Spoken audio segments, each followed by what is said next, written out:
Okay, everybody, I am so excited today because I am joined by Yael Stone, aka Ellie, in the new AMC Plus series Firebite, which is premiering this Thursday. How you doing today?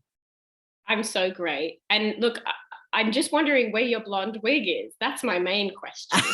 I was Yeah. thinking about wearing a wig for this, but I didn't know if you would like that. But okay, I'll check next time I talk to you. I'm wearing a wig. Yeah, I'm very wig partial, so Uh, please. okay, you got it. I love that. So people are gonna love to see you in this. It's exciting because it's like this fantasy vampire series. Were you somebody who was a fan of that type of genre, either fantasy or vampire, before this? Is there any like specific shows or movies you were kind of into that? Well, I think for so many people, and I'm yet to understand why, there is a like deeply sensual slash sexual crossover with vampires.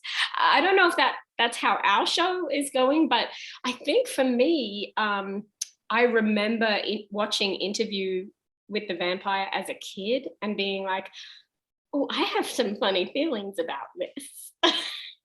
um, those were some particularly sensual vampires. So that's my earliest memory of vampires. But I'm a real scaredy cat, to be perfectly honest. And the world of vampires is particularly frightening for me. I think as a child, I used to pretend that there were vampires at the window and that I had to go to sleep, otherwise they were going to get me. And that's how I used to make myself go to sleep. Oh, That's weird. wow. I've never said that out loud. Why? That's a weird thing to share. But yeah, I think I'm quite a scaredy cat. So it was a bit scary working on this show. There were definitely moments I was pretty freaked out.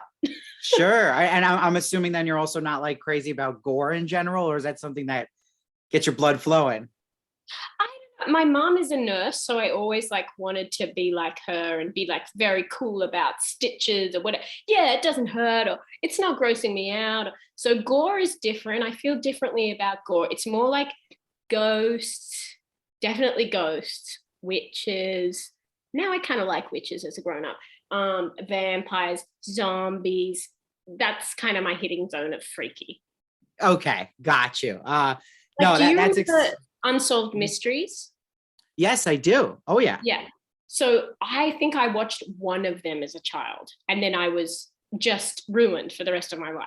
Like Yeah. I'm got my imagination is too much. Yeah. No, that makes complete sense. But it's cool that you're in a show like this. I think that's awesome. And people will see in it that you are playing a bartender, Ellie. What is the process for you though? Like just in a role like this, like are you those like extreme prep where you're like becoming one with the bar and learning how to make the drinks, or is it not that intense? Am I going too far here?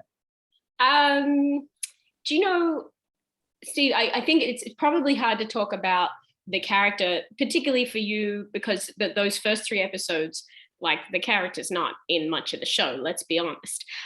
So we don't get to know Ellie as much as we do later on. So I guess I would answer that by saying that for me, it's more about getting into the intricacies of her emotional world and not so much the practicalities of the bar. If the bar was central to who she is, then yes, I would do that.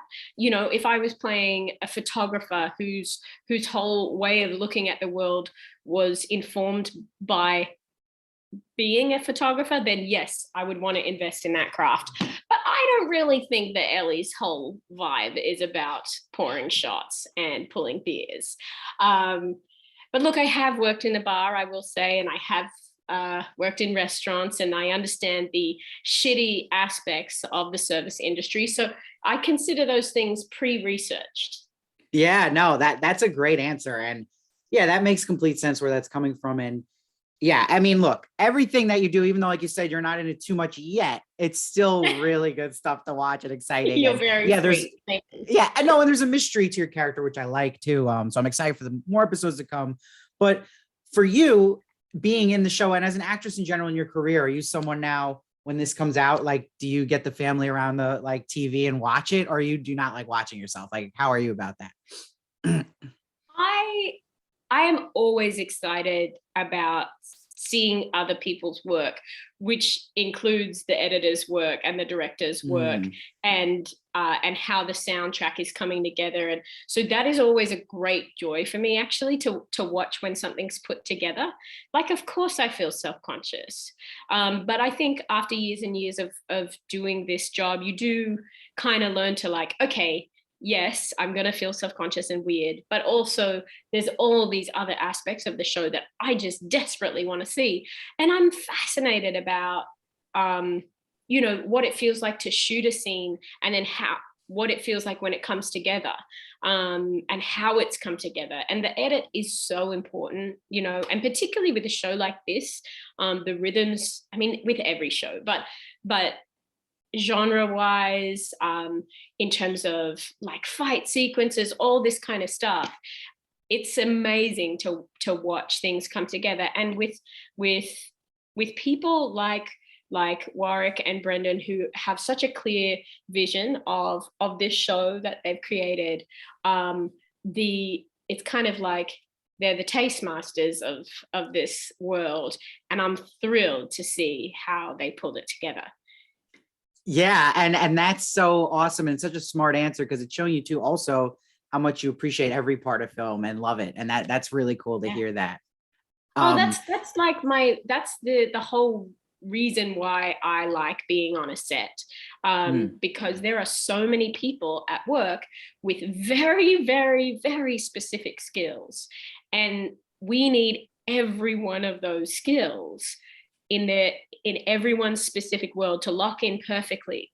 And that's a lot to ask. Like, it's a miracle to get a TV show or a film made, it's a mhm. miracle. But then to actually make it and make it good, it's a whole other miracle, Oh, you hell know. yeah. So I love the team aspect. Yeah, and speaking of you also talking about being on set, I was watching this and thought how beautiful just the desert landscape was in this show and the scenery. Where Yeah. exactly is this in the world, this being filmed? I'm curious. It's a little old town called Cuba Pedy. Okay. That's Cooberpedy. Okay. And Writing this it, down. yeah, I mean, it's worth a visit. It is a wild place. It's in the middle of Australia. It's kind of halfway between uh, Uluru and Adelaide. There is no reason for it to exist beyond opals, from what I can tell. There are 240,000 abandoned opal mines in the area. You could just go missing like that. Yeah, it's a wild place, and yeah, it was very cool to be there.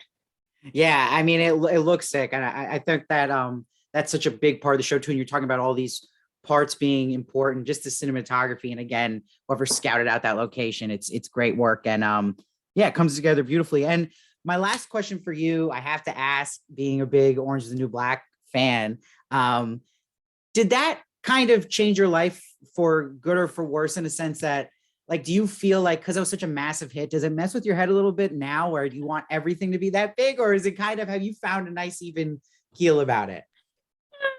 Oh, that's that. I think probably no one's asked me that before.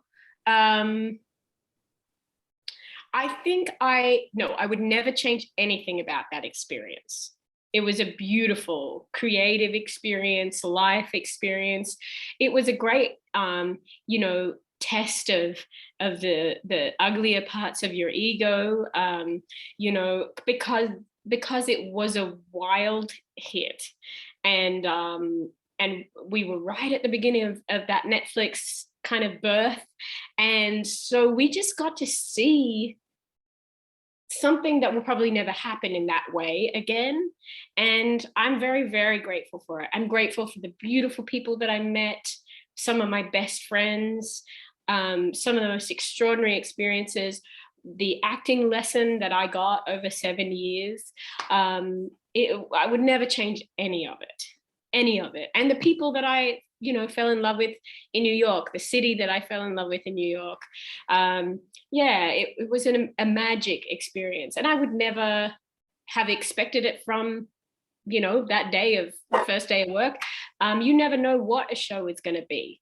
And does, I mean, should every show be that? I don't know. I don't think it's possible. But I believe that the work that I choose to do, I believe I do it because I believe it's uniquely special, which is a tautology. Uniquely special is a silly thing to say, but this show I believe is uniquely special, Firebite, and that's why I chose to do it. And you know, I don't know, the success of a show is kind of not really in my zone of control or thinking. It's more about, can we tell this story damn well? Can I contribute in a way that's going to be like, you know, I ask myself, can I really do this job and this character justice? Because when I read this script and I think, I don't think we've ever made this story before. I don't think we've used this metaphor of Indigenous Australia and colonial Australia and vampires with this wit and joy and heart in this way ever before. So that's why I do it. And, you know, when I was in a different position in my career when I worked on Orange, but I knew that was uniquely special too. I was also damn happy to have a job. But you know, both there's lots of actual parallels between the two shows for me. And in a way, Orange taught me that what you choose to work on is one of the most important decisions that you can make. And it did shape my life in pretty unexpected ways. So that was one of the biggest gifts. Yeah, clearly, and it's giving you a lot of wisdom, and that's a lot of wisdom for people to hear in general. And like you said, Firebite has that magic too, like Orange is the New Black. You've made a great choice, and you see all the hard work put into it, including obviously your performance. So for everyone who hasn't seen it, watch Yael crush it in Firebite this Thursday on AMC Plus. The first episode comes out, and then will be coming out in future weeks as well. Yael, thank you so much for joining me today, and I hope to talk to you in the future again. And I promise I'll be wearing a wig next time. Can you please, and can we please talk again? I would love that. Yes, I promise it will happen. Let's talk once the rest of the season comes out. Can we do that? Yes, we can do it. Mark it on the calendar. Have a good one.